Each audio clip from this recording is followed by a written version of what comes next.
Sa ika-14 na taon ng programang Eyewitness, muling binalikan ng 4 na premyadong dokumentarista ang kani-kanilang mga alma mater para sa isang espesyal na docu-screening. Mahigit 6 na rang estudyante ang dumalo sa 4 ng homecoming screening ng mga award-winning na dokumentaryo ng programa. First stop, ang homecoming ni Howie Severino sa Ateneo de Manila High School. Yung paggawa ng dokumentaryo o kahit anong programa sa telebisyon ay isang produkto ng isang petino. Ang University of the Philippines Integrated School naman ang binalikan ni Cara David na masayang sinalubong ng mga estudyante at dating guro. Dito ako nag-aral sa UPIS at malaki yung pasasalamat ko sa school na to kasi hindi lang sa academics, more than yung academics, yung social awareness sa bayan.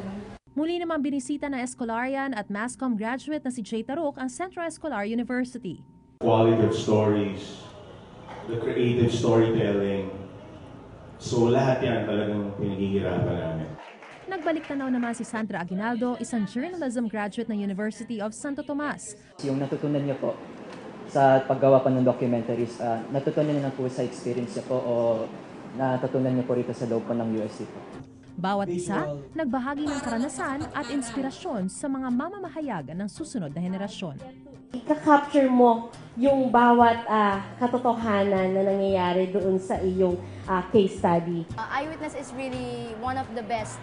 Nakakatulong siya to open the eyes of the viewers. Kahit na maliit na bagay, they could help in improving our country's situation based dun sa mga pinapakita sa TV.